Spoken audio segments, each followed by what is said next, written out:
Hi, this is Kirk, the Bariatric Carnivore. I think your diet should be easy and sustainable. And that's one of the reasons why I'm not a vegan. In order to be a good vegan, and I think it may be possible, I don't know for sure, I haven't researched it in depth enough, but it's probably possible to be healthy as a vegan. But in order to do that, you basically have to eat all the time. You have to study all the food that you're getting. You have to know all the nutrients. You have to know how it was raised, because if you're buying your vegetables from a supermarket, you're not getting the same vegetables that your grandparents got. Most of our food supply, particularly the vegetables, are coming from monocrop agriculture. If you've ever been out in California in the San Joaquin Valley and you've seen how they do factory farms nowadays, you realize that basically they are planting these crops in rather arid places. They're spraying them full of chemicals. And go out and listen to them. I mean, go out and you dig around a little bit. Google looking at a real organic farm versus a factory farm. And when you go to the factory farm where they're spraying tons of pesticide with GMO crops, and they're spraying on fertilizer, you don't hear any life in that place. If you dig around in the soil in those places, you're not going to find earthworms. You're not going to find life in the soil. Basically, it's whatever chemicals, it's hydroponic farming for the most part. Whatever nutrients those plants are absorbing is coming from petered out soil, and it's whatever that they happen to spray on the crops. That's it.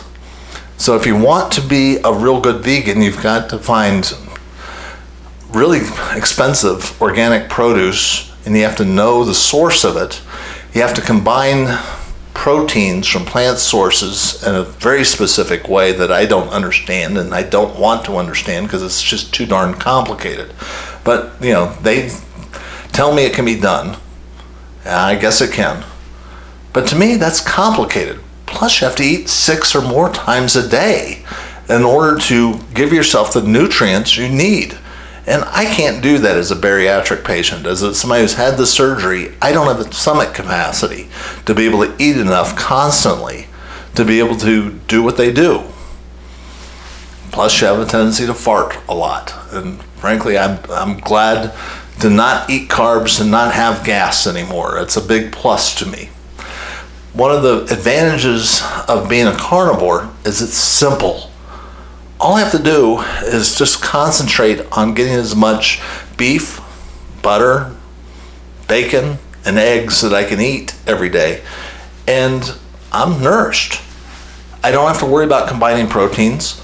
Beef is in a perfect ratio. I mean, in order to absorb protein, you have to eat it in such a way that it's combined with fat. And the ratio in a cow is perfect.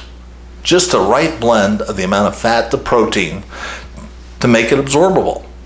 All the other nutrients just get absorbed and you don't have to think about it. I don't have to plan my menus. I just know that I need to cook cow. And it's going to be just fine. I'm going to get everything I need without really having to think about it. Now, I do think about it. I like to prepare food that's tasty. I like flavors. I will play with things. I will make certain sauces that I like. When I cook a roast, I'll make special gravies to go along with it. I mean, I know how to flavor food. Some carnivores will put salt on their food, some won't. Some people will put pepper on it. I do. Others won't. I don't care. I just happen to like certain flavors, and I will use spices to make the food taste better because I like flavors. Not saying that you have to, I just do. So that's why I call myself kind of carnivore-ish, because I'm not 100% carnivore. I'll throw in some onions, I'll throw in some mushrooms, I'll throw in some garlic, because I like the flavors that those things bring. You know, I'll cook with root vegetables. I won't eat them, but I'll throw them in just to help flavor my roasts and stuff like that. Now, here's another question you might want to ask yourself as you're trying to decide, if you go carnivore, what is the source of your food? I mean, are you going to be buying it from the grocery store solely? Or, look, that starts to get expensive a little bit. I mean, it's possible to eat carnivore on a budget, but you're going to mostly be eating a lot of hamburger and stuff like that and the lesser cuts of meat. What I did was, once I figured out in 2020 that, yes, I am going to be carnivore, I went out and started interviewing ranchers. Thankfully, it was one of the reasons why I decided to do the carnivore diet when I did was because of the lockdowns. The COVID epidemic was just starting, and frankly, I didn't want to go to the grocery store all that often. I mean, they were running out of stuff. People were going nuts, and there were weird lines that would show up, depending on how much toilet paper people felt they needed at any given moment. So I didn't really want to go to the grocery store, so I started looking for sources of meat and then started meeting the ranchers, and I met 3 of them and interviewed them, saw how they raised their cattle, and then bought a quarter cow from each of them, tried them out, found one that I really liked. It's down at Potter Farms here in Oklahoma. Phenomenal semi-retired engineer who loves his cows. I mean, I've met my cow, and I loved her and called her Fluffy. And I bought a half of a Fluffy finally when I decided that this was the place that I wanted to buy my meat from. And it is delicious. And it's, and it is great to actually know the person that's raising your cow, how they're raised. He's got 7 pallets of land. He rotates his cattle around them. He knows all the different grasses that grow. He's seeded certain grasses in certain places to give his cows just the right nutrition to make them grow as big and strong and flavorful as possible. I mean, that's my type of guy. And, and most of Oklahoma, topsoil is only about 2 inches to 3 inches deep. This goes down nearly 7 to 10 feet in places. It's all dark soil with carbon sequestered deep in the soil, and the plants have incredibly deep roots.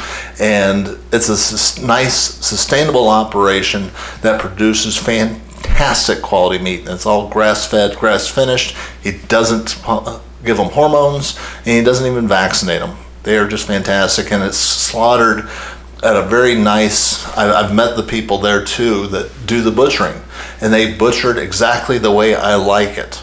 They give me the cuts of meat that I want, and I like that too. I also know the lady who produces my eggs. She lives down the street a little ways. She raises about 8 or 9 chickens. I get a few dozen every couple of weeks, and we get along great. So it is great to actually know the people that are producing really 80 to 90% of my calories every day. And, and it's sustainable. And they run great operations, and they care about their critters.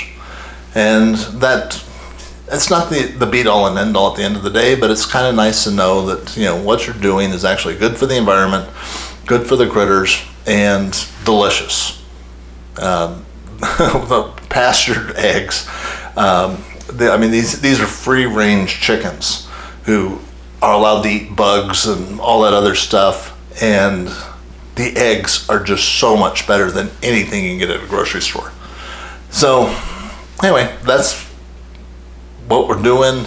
We're trying to keep it simple, but I'm also mindful of the environment. I'm mindful of that what I eat really does make a statement, and I do try to support people that are supporting my lifestyle.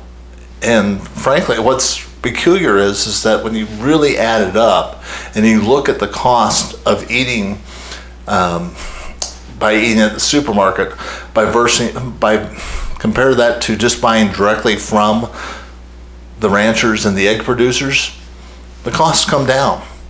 You get a much better quality at a lower price. The rancher gets more money than he would from selling it to one of the major distributing houses. I get a better deal on a lower cost of my meat. Everybody wins.